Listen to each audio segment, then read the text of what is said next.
Hello and welcome back to the book club Traffic Flow Dynamics. Today we are going to resume our discussion on the chapter number 7, which is actually we are starting it today, which is part of traffic flow modeling. And we have covered the first part of the book, which is about traffic data. We have learned about trajectory data, floating car data, cross sectional data, and we have also learned about fusing that data and also smoothing the speed information from detectors to get a smooth speed field. So today we are starting the discussion on chapter number 7, which is the general aspects of traffic flow modeling. In this chapter, they've talked about the history and scope of traffic flow theory, and they've shown us this nice uh, aspect from history where we see that speed density plot that we have previously seen in, I believe, chapter number 6, where they've been working on this since 1930s and looking at the relationship between speed and density and others. And in terms of the scope of the traffic flow theory, they've talked about the temporal, objective, and subjective aspects of the theory. So, in terms of temporal aspect, when compared to transportation planning, the scope is limited to a few seconds to some minutes, and the objective is a little bit different from transportation planning, where traffic flow dynamics assumes an externally given traffic demand and the fixed infrastructure, and then we model the dynamics of the traffic. But in planning, the modeling is about the dynamics of the traffic demand itself and the effects of infrastructure changes. The subjective aspect of that is the traffic flow dynamics analyzes human or automated operational driving behavior, which includes acceleration, braking, lane changing, and turning aspects, while whatever are the higher level actions that would include the trips, the number of trips, the choice of the activity, destination choice, mode choice, all of that is covered within the field of transportation planning. So in traffic flow dynamics, when we talk about the word dynamics, it is about the explicit time evolution of the traffic. I've also highlighted here the scope of traffic flow dynamics versus planning in two different colors. So here it says the probability of traffic jams can be reduced by traffic regulations, such as speed limits, on-ramp metering, bans on passing for trucks, or variable message signs for alternate route advices. This is where we can use traffic flow models to simulate all of these things and then eventually implement them in the field. And in terms of transportation planning, the same effect can be achieved, however, by building, modifying, or removing infrastructure elements, creating incentives to use different means of transportation. And that would include dispersing rush hours or reducing overall traffic demand. By political action, for example, by congestion pricing. Now, there are different models in traffic flow dynamics, and those are classified here in this diagram where we have macroscopic models as the first model, where we are looking at the density as a function of location and time. And there are microscopic models that look at individual driver vehicle units, and we have at a given time in point and for a given vehicle I, we have information on their speeds, position, spacing, and so on. Then there are cellular automata models who are that are actually about discretely simulating the traffic instead of continuous simulation, which is what microscopic models generally do. For example, car following models. And then finally, pedestrian models are relatively late to the game, but they're also very popular these days in terms of the new research topics. So aggregation level covers all of these topics, these different models, and this section explains what kind of models are available and what they model. So macroscopic models are useful when we are not really looking at individual driver vehicle units. For example, we are not looking at the lane changing behavior. Then in that case, macroscopic models would be a better option. Then, if we are only interested in macroscopic quantities, for example, average speed and flow and density, then these models make more sense. They also make more sense if we want to reduce the computation time of the simulation and where data fusion is necessary. Here I've also highlighted that future traffic state is predicted in these models over a time horizon tau, and the predictions are updated over smaller time intervals, delta t. These delta t correspond to the aggregation interval of the data collection as well. So once we have the outputs of these models, we then can provide those outputs to traffic message channels, variable message signs, or serve them as an input for connected navigation devices. So for example, Google Maps. Macroscopic models, as I mentioned before, includes car following models, lane change models, and cellular automata are also included in them. But there's a difference in between these types of models. As I said before, car following models are continuous models generally, and cellular automata models are discrete. And they require positions xi at a given time t, speeds vi at a given time t, and similarly accelerations as inputs as well as outputs. You may be predicting speeds or accelerations as outputs, and you have inputs of the previous speeds or accelerations and positions of the vehicles. So microscopic models are useful in how single vehicles affect traffic. So we can simulate advanced driver assistance systems, adaptive cruise control. We can also incorporate the communication between vehicles, that means V2B, or vehicle and infrastructure, that would be I2B, and also intelligent transportation systems. Then we can also simulate the effect of speed limits or bans on passing for trucks before actually implementing them. And then we can optimize the traffic based on the results that we obtain from those simulations. We can also model how different driving styles affect traffic capacity and the stability of the traffic. And stability is a complete topic of its own, and this book has a dedicated chapter in chapter 16 for stability analysis. Microscopic models also help us look at the interactions between different types of road users and vehicles. That would include cars, trucks, buses, cyclists, pedestrians, and so on. Then we have mesoscopic models. So in the mesoscopic models, we combine the microscopic and macroscopic approaches. And the most popular models, according to the section here, are the gas kinetic traffic models that use idealized collisions to describe the dynamics of a quantity called phase space density. This is unlike the macroscopic density, where we are only looking at location and time. This also looks at the speed and the local probability distribution of that vehicle speed.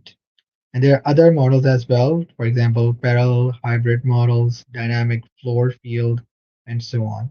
And so these are combining both the approaches, and these could be useful, I think, for saving computation time. Now, aggregation and disaggregation is also relevant when we are talking about the relationship between microscopic results and the macroscopic results. So at the microscopic level, if we are using, for example, car following models, the outputs that we get, we want to aggregate those outputs and then see what is happening at the macroscopic level. So there is a micro macro link that can help us understand what is the effect of individual driver behavior at the macroscopic level. And that would tell us about density, traffic congestion, and would help us make policies accordingly. Next, in this section, they have covered the mathematical structure of these different models. So there are microscopic models, for example, car following models that use partial differential equations. One of those models is intelligent driver model that does not have a discrete time step. It is a differential equation that is going to predict the acceleration based on some input parameters. So these model equations contain the fields, which are the microscopic fields and their derivatives with respect to either of the two variables. So here they mention the two fields are local speed. They're actually macroscopic. So local speed is the aggregated speed over time, and the density is also a macroscopic quantity. So the model equations contain these fields and and their derivatives with respect to either of the two variables. So the differential equations can be used not only for microscopic models, as I mentioned before, they can also be used for macroscopic models, and that's where the local speed and density are relevant. They can also be used for gas kinetic mesoscopic models. Then there are coupled ordinary differential equations, and they are used generally for microscopic car following models. And these are time continuous microscopic models. But another flavor of the car following models is what is the model structure of coupled iterated maps, which do not use continuous equations, they use discrete time steps. The state variables themselves, for example, the speed, that remains continuous, but the delta t or the time step is, although very small, for example, 0.1 seconds, that is used as a discrete time endpoint and or a time step. So iterated maps are used for both microscopic models. I gave you an example of car following, but they can also be used for macroscopic models. For microscopic, we use continuous state variables, for example, position, lane, and speed of all vehicles. And for macroscopic models, we'll look at space, which is discretized into different cells, and the continuous state variables are the traffic density and local speed. These couple iterated maps are relatively slower running models compared to the coupled ordinary differential equations, but they're generally easier to understand when we are looking at discrete time steps and what is happening a time step before. We get information from there and then make a prediction in the next time step. In cellular automata models, all variables themselves are discrete.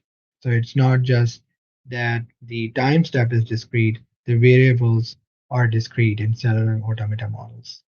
And the state of each cell is either zero, which means there is no vehicle, or one, which means there is a vehicle in that cell at that time. And these are generally used for microscopic simulation. Then there are also discrete state variables with continuous time models, which is the opposite of what we have discussed above. So these are submodels for lane changes that use this mathematical form of continuous time, but the state variables would be discrete. Here, for example, if we are using microscopic models, which are time continuous, the lane index is an integer. That is, the lane change is unrealistically modeled as an instantaneous process.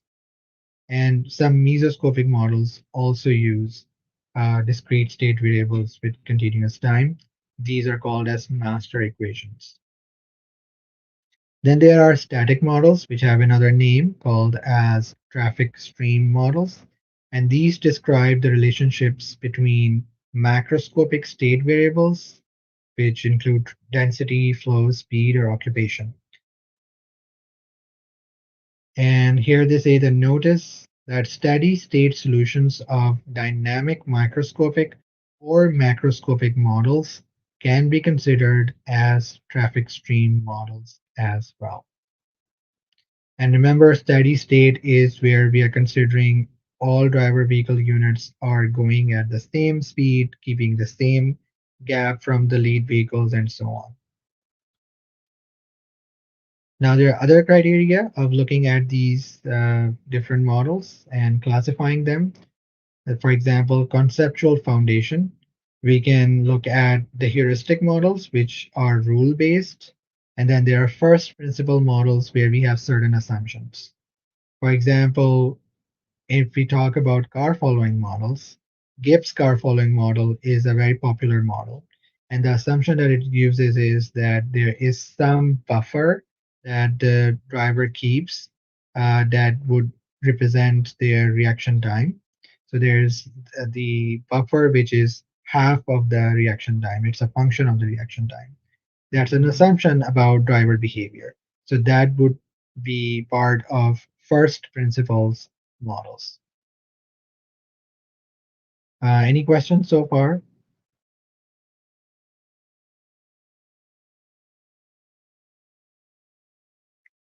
And then we can also look at the coefficients that play the role of model parameters. So these are comparing the heuristic versus first principle models. Heuristic models have coefficients, and the example of that would be a regression model, where we are not using any assumptions about the uh, problem we are trying to solve. So, for example, if it is car following, we are not really using any assumptions like Gibbs model uses or intelligent driver model uses, but we are just looking at a model equation and we have certain model parameters or coefficients, and they learn from the data, and then we have values for those coefficients. So that's how heuristic models work. They just have some rules and those are applied. So no principles are applied. Then randomness is a very important aspect of running these models when we are simulating different aspects of traffic. Uh, and models that are not considering any randomness at all, those are called as deterministic models. But whenever we consider any aspect of randomness, also called as noise terms or stochastic terms, then we call those models as stochastic models. I previously talked about the Gibbs model and the IDM model. In their basic forms, they are deterministic models because they do not use any noise or any randomness. But real driver behavior, even the same driver, would respond in a slightly different way, even in the exact same situation they were before. So there should be some randomness. And those randomness could be acceleration noise. For example, when you're pushing accelerator pedal or the brake pedal, you're not going to apply the exact same pressure every time. There's some acceleration noise there. Then there's exogenous noise, which includes the gaps and speeds in microscopic models. These are the input data going to, for example, a car following model. So we consider some noise in that because that would then represent the perception errors and estimation errors of the human drivers or the adaptive cruise control sensors. Other types of randomness include parameter noise. So we don't use the exact same parameters but make them stochastic. So over time, we may use different parameters, or for different driver vehicle units, we use different parameters. And that would describe the unpredictable changes in mood of even the same driver. So over time, we change the parameter value, and that would then represent a different behavior. Then there are heterogeneities, heterogeneities between different drivers. People have different driving styles. So we need to represent that using randomness. And so we can use different parameter values for different driver vehicle units, and that would represent those heterogeneities. And then identical versus heterogeneous drivers and vehicles. If there's homogeneous traffic, that means all drivers are exactly the same. They have the same driving style. All vehicle models are exactly the same. But real world traffic is heterogeneous. And to represent them in the simulation, we need to model inter driver as well as intra driver variability. And that would also include modeling different types of vehicles, so cars, trucks, motorcycles. So we use different lengths of them, different widths of them, and we also use different parameters for different driver vehicle unit sets. Then there's constant versus variable driving behavior. So as I mentioned before, we can use parameters that change over time that would represent the variable driving behavior over time. Here I've highlighted simulating variable driving behavior is crucial in assessing how adaptations of human drivers or adaptive cruise control systems to different traffic situations may improve or deteriorate the performance and stability of the traffic flow. So that's the application of why we need to do that. Single lane versus multi-lane roads, that is another aspect of these models.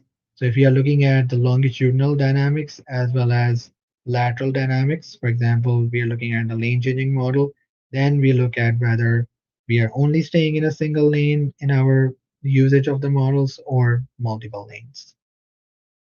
Then there are lane-based versus lane-free models. So there are parts of the world where the lane discipline is not followed, and so the lane-free models need to be used. Then bicycle traffic or bicycle usage is where lane-free models make more sense as well. So they are better than using lane-based models.